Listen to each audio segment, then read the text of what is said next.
financing the Nation of Islam. Show me rich black folks financing the Garvey movement, the Hebrews, the Moore science stuff. We never had that.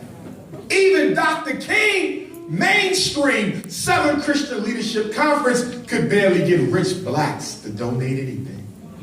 So stop trying to pass the buck so you feel justified in giving those Koreans down the street all your money. So please, brothers and sisters, go to GoFundMe.com/Dr. Umar.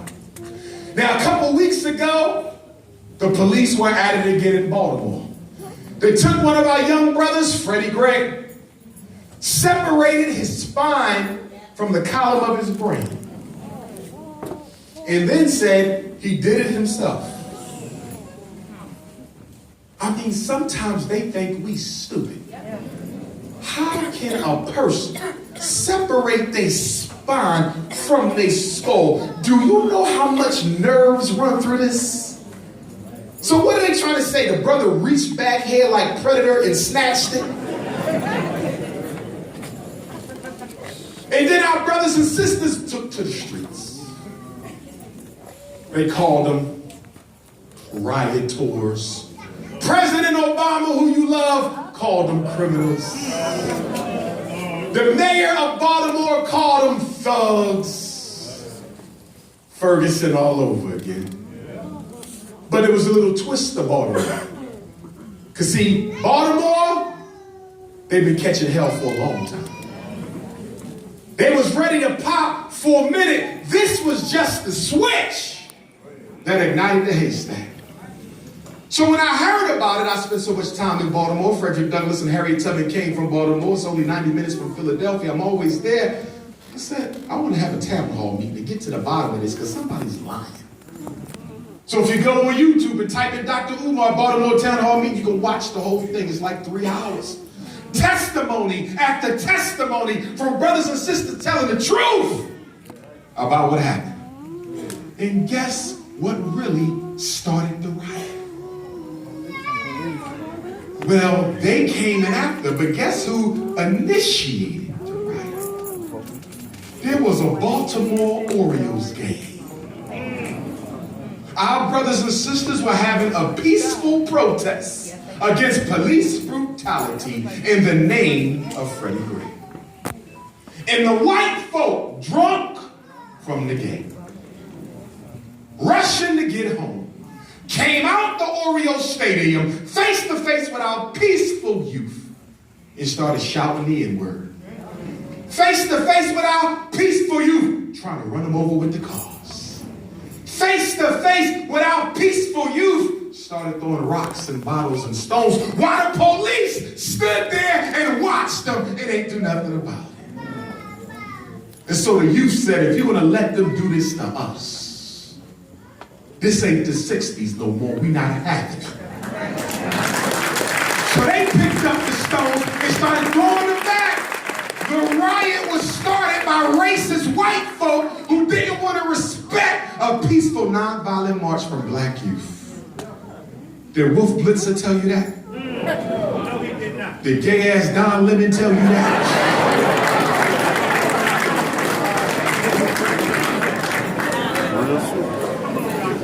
Did Anderson Cooper tell you that? Did Soledad mention it? Did Geraldo break it down? They left out the one detail that would have made the whole thing make sense. And then I asked about the school riot. Remember they said the kids sent the text? They sent a text message, we're gonna riot and tear down the mall. I found out that not a child in Baltimore sent that text. That the police sent the damn text. If the text came from a child, do you realize they could have found the exact phone that triggered the lie? And then they said, Dr. Umar, let us break it down a little bit more. When the kids got let out of school, the police were already waiting in riot gear. They said the children tried to get on the buses to take them home. home, the school buses, as well as the public transportation. And the police got on the bus and ordered the children off and told the buses to get the hell out of Dodge. And then they said the reason why there were so many children outside the mall wasn't because they wanted to riot. It's because the transportation center is right next to the mall. Look at the lies on CNN, the lies on C-SPAN. And then they brought up the drugstore, the Walgreens or the CVS. What was it, a Rite Aid?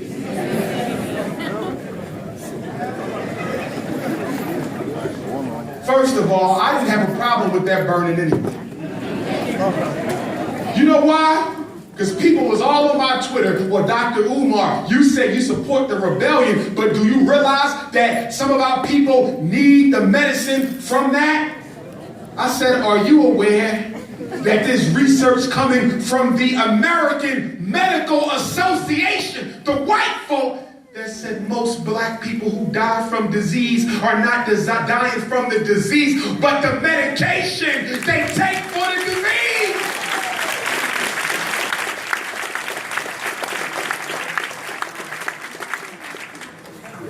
One of the brothers at the town hall meeting stood up.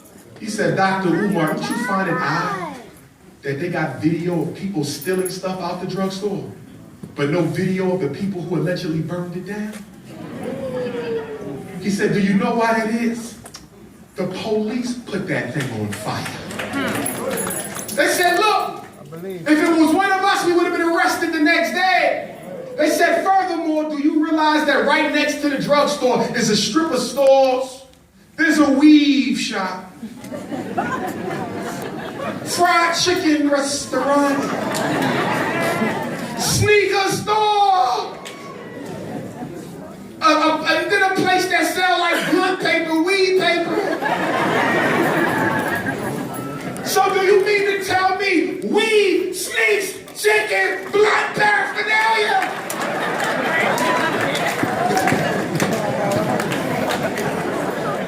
Do you really think if we only got 5 minutes to smash and grab, we want to smash and grab some chewing gum and toothpaste?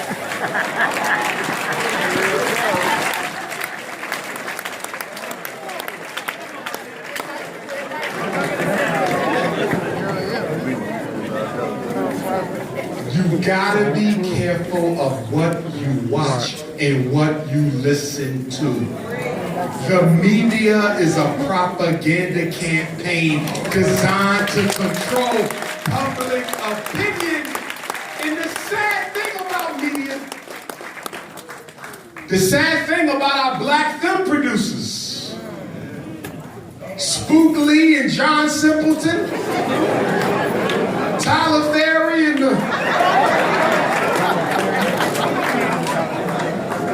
don't tell him I said that, I need to check. Sometimes you gotta be quiet.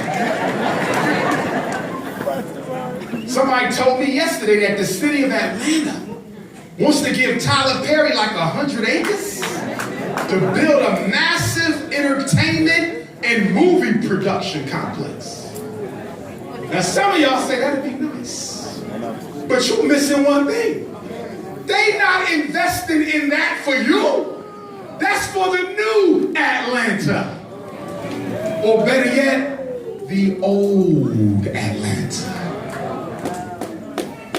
Let me tell you how this works. We're gonna put Tyler Perry face on the new entertainment complex so black people think it's all for them. And when that complex gets erected, the property value goes up quadruple. And then all the black folk who thought it was for them can't even afford to live around it.